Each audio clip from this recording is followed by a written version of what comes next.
Steve Tezic, de son véritable nom Stojan Tezic, qui est un Serbe qui, durant la Seconde Guerre mondiale, est allé se réfugier avec sa famille en Angleterre, puis aux États-Unis. Il entreprend ensuite des études de littérature russe, mais abandonne pour devenir auteur. Ses livres rencontrent un succès international, et en 1982, il est récompensé d'un Oscar. Price est l'un de ces romans qui raconte l'histoire de Daniel Price. Daniel est un adolescent qui va devoir, pour échapper à son destin, son ennui, ses craintes et ses déceptions, devenir un homme. Mais ce n'est pas si facile. À travers sa plume, Steve Tezic, nous découvrons donc la vie d'un jeune habitant d'une petite ville des États-Unis nommée East Chicago. Cet habitant, Daniel Price, est un adolescent banal. L'auteur a choisi le roman pour donner vie à son personnage. Daniel raconte ses vérités tout au long de son récit, en prose, et c'est dans ses yeux d'adolescent encore inexpérimenté que l'on peut observer son évolution. Néanmoins, nous pouvons tout de même nous demander qui est vraiment Daniel Price. Quelle est sa véritable identité? Est-il simplement un adolescent en manque d'amour? Un jeune homme pour qui la famille est un obstacle à son épanouissement? Ou bien James Donovan, un artiste libre et solitaire?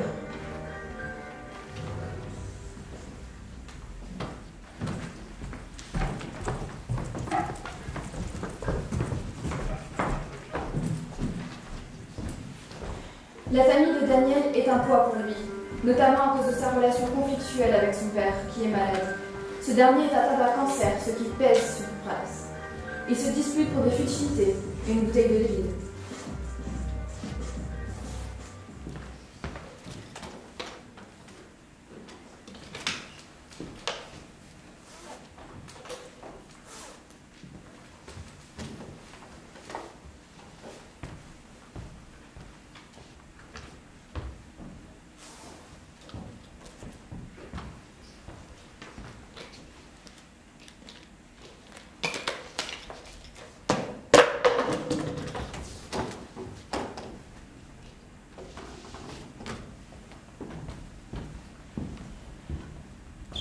Père, je n'aime pas ce mot.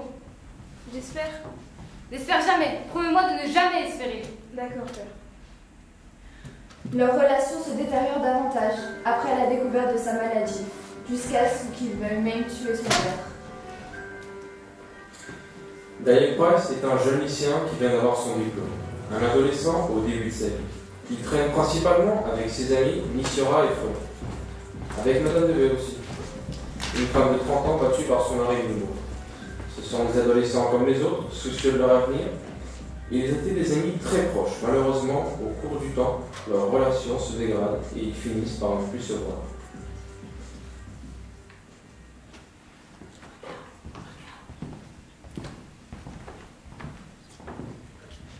Nous marchions tous les trois côte à côte, Billy Freud, Larry Misiora et moi.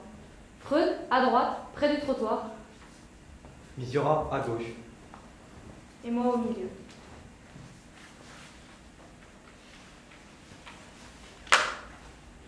Après sa rencontre avec Rachel, Daniel devient obsédé par cette dernière. Il tombe rapidement amoureux d'elle et pense devenir un héros, comme ses prédécesseurs de romans d'apprentissage, en étant élu par Rachel, qu'il pense être son destin. J'avais un destin.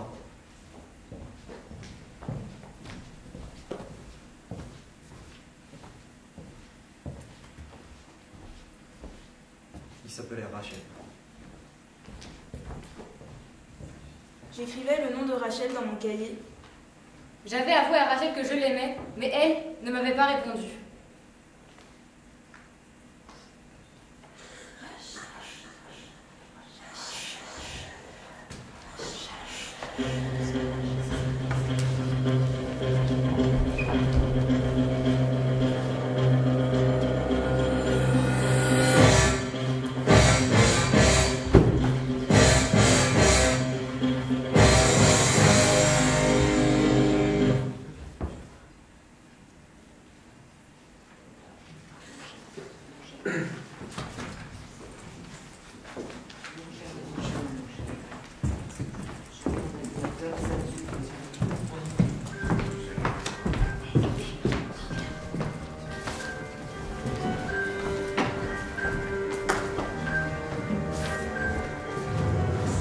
Il est bien connu que personne ne choisit sa famille, et Daniel ne fait pas exception à la règle, puisque ce nom, Price, représente bien plus qu'un simple nom de famille.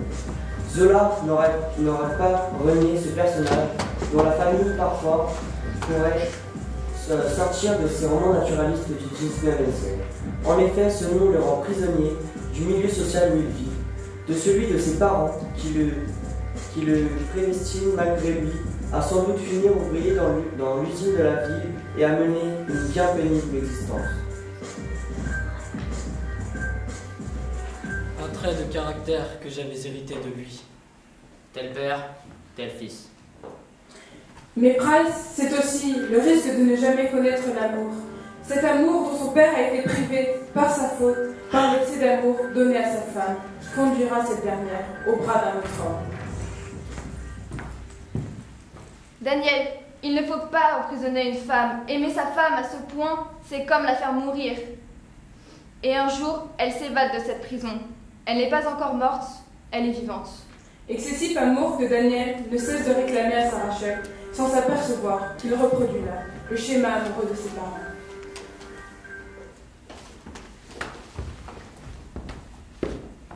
Lâche-moi!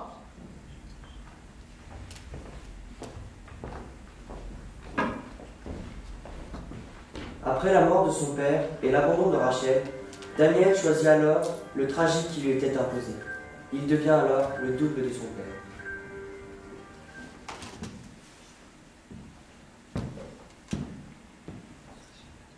Le gel étreignait mon cœur et la grisaille automnale assombrissait mes pensées. Je continuais à porter chaque jour mon costume noir.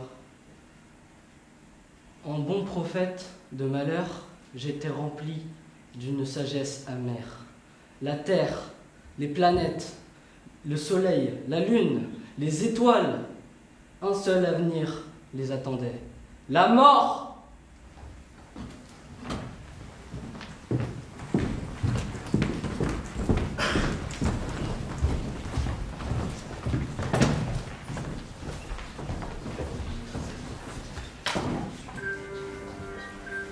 Daniel subit de manière tragique le poids que représente sa famille et l'influence de la société sur son avenir. Cependant, au moment où tout semblait déterminé, Daniel s'offre un rebondissement inattendu. Il crée une issue, une échappatoire à son destin qui semblait tracé d'avance. Qui, quand, où, comment, Daniel n'a jamais été grand lecteur et pourtant, c'est lors d'une visite à la bibliothèque d'East Chicago que la vie de Daniel Price est bousculée par la naissance d'une nouvelle identité, celle de James Donovan. Le personnage créé lors d'une journée pluvieuse par une simple bibliothécaire, une simple erreur, un signe d'un autre destin, le début d'une nouvelle route. Il se tourne donc vers un nouveau passant qui correspond au nouveau Daniel, l'écriture.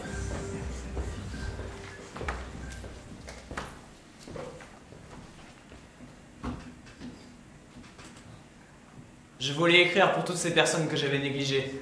Je voulais réparer mes torts. J'entendais leur voix me réclamer un journal. J'entendais Puccini,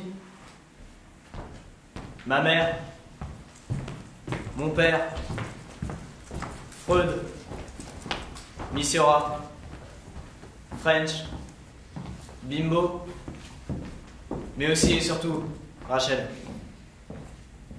Je me voyais à travers ses yeux.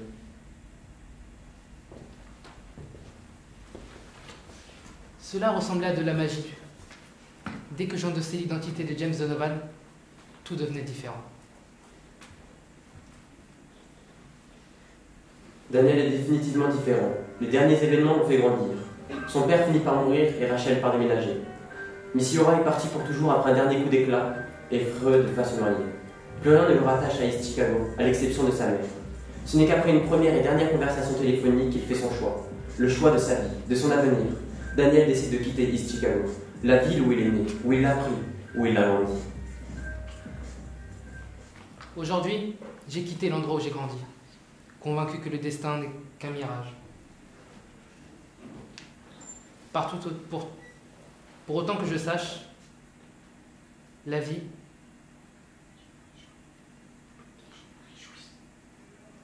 et je m'en réjouis de la vivre.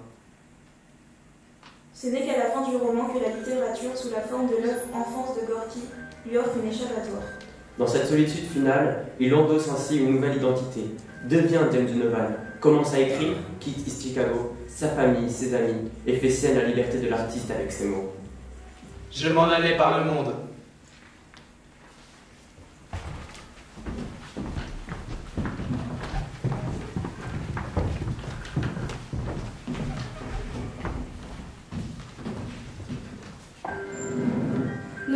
donc d'approcher la face cachée de cet homme plein de surprises. Daniel Price est un jeune adolescent banal, fréquentant ses mêmes amis depuis toujours, ayant une relation compliquée avec ses parents et ayant une petite amie qui lui donne le sentiment d'être exceptionnel. Mais il est en réalité prédestiné à une vie de misère et de peine sans amour. Il parviendra malgré tout à s'extirper de cette vie, de ce destin dont il n'a jamais voulu et qu'il n'a jamais demandé. C'est par sa plume qu'il y parviendra. Ces deux héros opposés, l'un tragique et l'autre appartenant à l'apprentissage, s'incarnent alors sous le signe de la réussite et de l'art. Le dédoublement de personnalité, très courant dans les romans, mais parfois, c'est la personnalité sombre qui s'impose. Daniel Price, quant à lui, ne s'est pas échoué sur cet écueil et a réussi à combattre son malheur. Grâce à l'écriture, il est devenu l'écrivain, tant connu sous le nom de James Donovan. Daniel tourne donc le dos à son ancienne vie dans ce train. À présent, Daniel Price est mort et enfin libéré de son fardeau. Il devient Jimmy Donovan, un écrivain solitaire sans attache ni fardeau. Le monde s'offre donc à lui et c'est par sa plume qu'il va nous raconter sa nouvelle vie. C'est la fin de cette émission. Merci à vous de nous avoir suivis et à bientôt.